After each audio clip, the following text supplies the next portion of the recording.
শুভ সকাল আমার প্রিয় বন্ধুরা, তোমরা সবাই কেমন আছো? আর এই যে আজকে সোমবার, আমি পূর্ব বর্ধমান জেলার সমুদ্রগড় থেকে আরতি ছোট্ট একটা ব্লগ নিয়ে চলে এসেছি। আর এই দেখো, এই যে সবজিটা নিয়ে আসলাম।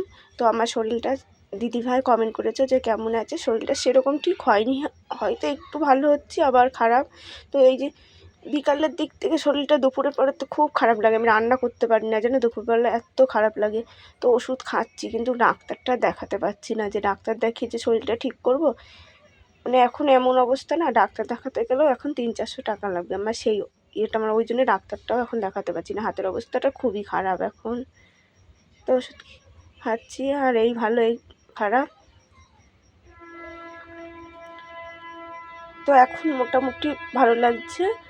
আর এই যে আমি এখন ঘর দোরগুলো গুছিয়ে নিই, আর শোকেসটা দেখছো তো কী অবস্থা হয়েছে, তো একটু মুছে নিই, আরও নোংরা থাকলে আরও শরীরটা বেশি খারাপ হয়। আর কাশতে কাশতে না এত মানে কাশি হয়েছে, কাশতে কাশতে মানে আমার দম টম ঠেকে যাচ্ছে, কাশিটা খুব হয়েছে। তো আদা দিয়ে জল গরম করে খেয়েছি, গোলমরিচ দিয়ে আদা দিয়ে, আবার আদা দিয়ে চা করে খেয়েছি। আর সকালে তোমাদের দাদা ভাই প্রেশার কুকারে ভাত করে নিয়ে গেছে, আর কালকের জন্য বড়ার ঝোল ছিল, সেই বড়ার ঝোল নিয়ে গেছে। আর ছোটো মেয়েটার জন্য শুধু ভাত রয়েছে, দেখি কিছু ওকে একটু ভাজা ভুজে করে দিতে হবে।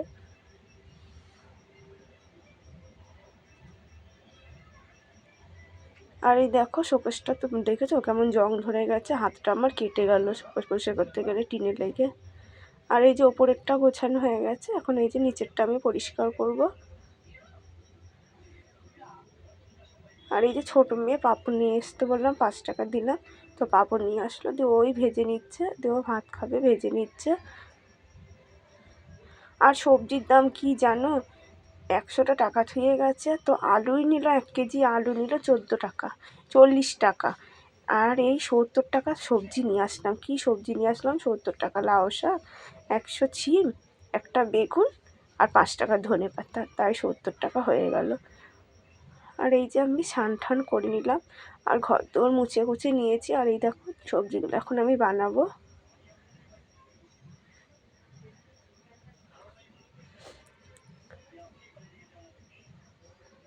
আর এই 3 পিস বেগুন ভাজা বানিয়ে নিলাম।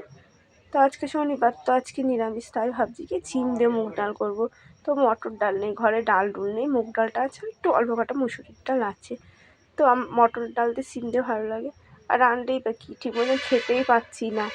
আর এই গন্ধতে না খুব মানে কী জানি, খুব গন্ধ লাগছে জিনিসপত্র। এখন ভয় করছে কি জানি টাইফয়েড জ্বর হলো নাকি, এমনিতে এই সিজনটাতে সবারই শরীর খারাপ হচ্ছে।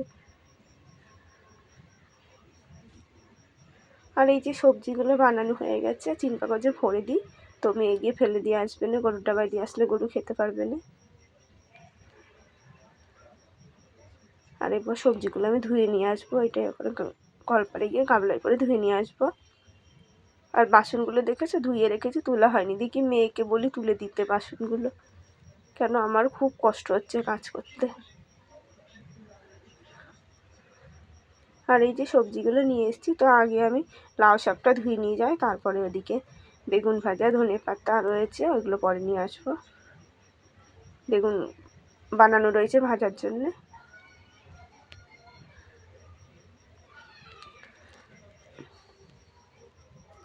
আর এই ছোটো মেয়েটার পরীক্ষা, তো ছোটো মেয়েটার পরীক্ষা না হলে মার কাছে গিয়ে 2 দিন থাকতাম, তো থাকবো কী করে, মেয়েটার পরীক্ষা। এটা আজকে সোমবার, আজকে একটা আছে, কালকে একটা আছে, আবার বুধবারে হয়ে শেষ, তারপরেও যাওয়া যাবে না। বুধবারে হলেও আমাদের বুধবারেতে কীর্তন দেখেছে বন্ধুরা। আমার এত শরীর খারাপ লাগছিল, আমি আর করতে পারছিলাম না, ভাত করে গ্যাসটা মুছে গিয়ে শুয়ে পড়েছি। ভাবলাম তরকারি নিরামিষ তো, তরকারিটা পরে রান্নবো, তাহলে আর আমার অতই হবে না। আমি মানে বসতে পারছি না, আমার এত খারাপ। আর মাকে যদি বলি 2 দিন এসে থাকো, আমার মার সময়ই হয় না, যে মেয়েটার শরীর খারাপ, যে 2 দিন গিয়ে থাকি গা।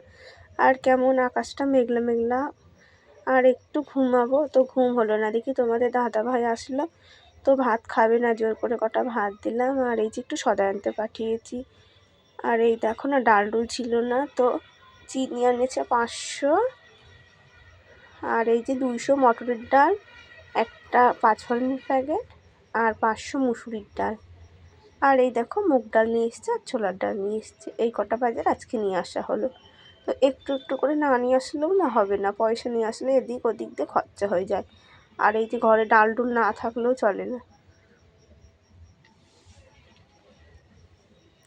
আর এই যে আমি কোটো কাঠিগুলো ধুয়ে ধুয়েছিলাম, এবার জিনিসগুলো আমি ঢেলে ঢেলে নিই, কোটোর মধ্যে করে সুন্দর করে গুছিয়ে রেখে দিই।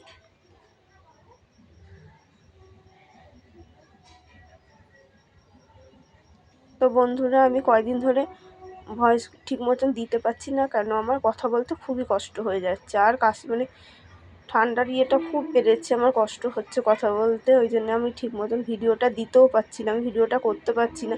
তবুও যে একদম বাদ দিয়ে দিচ্ছি না, কেন বাদ দিলে পরে যতবার বাদ দিয়ে দিই ততবার আমার একদম কমে যায় ভিউজ, ওই জন্য এবারে বাদও দিচ্ছি না।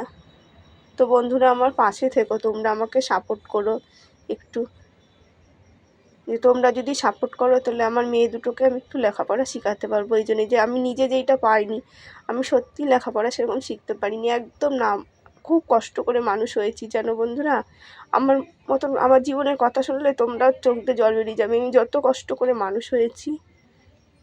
ছোটোর থেকে আমার ছোটো মেয়ে যেই বয়স দেখছো ওর থেকেও ছোটোর থেকে আমি কিলি ভেঙেছি, আমার বড় মেয়ে যেরকম দেখছো ওর থেকেও ছোটোতে আমি বিড়ি বেঁধে আসছি যেন, এখন আমি কাজ করতে পারি না, এখন আমার সংসারে দুটো বিড়ি বাঁধলে দুটো পয়সার মুখ দেখতে পারি, মেয়ে দুটোকে একটু মানুষ করবো, কিন্তু এখন আমি বাঁধতে পারি না, আমি খুব ছোটো থেকে বিড়ি বেঁধেছি।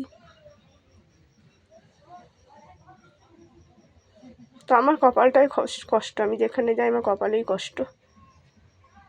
তবু দুটো মোটা ভাত মোটা কাপড়ে থাকতে পারলেই হয়, কিন্তু ঠাকুর আমি যেরকমই থাকুক আমার মেয়ে দুটো ভালো থাকলেই আমার হয়, মেয়ে দুটো সুখেতে এখন আমি সুখী। ওরা যেন আমার মতন কোনো দিন কোনো কষ্ট না পায়।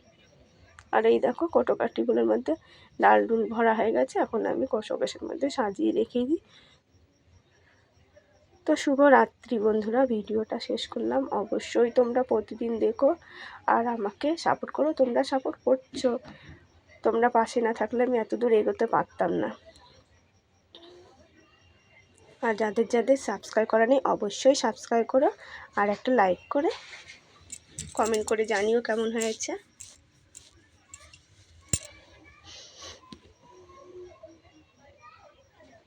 আর শোকেসটাও মানে একদম হয়ে গেছে জানো তো, এই শোকেসটা সরাতে গেলেই মনে না ভেঙে যায়, নিচটা একদম নষ্ট হয়ে গেছে, ঘর ভেজা থাকে না, জং ধরে গেছে পায়াগুলো একদম।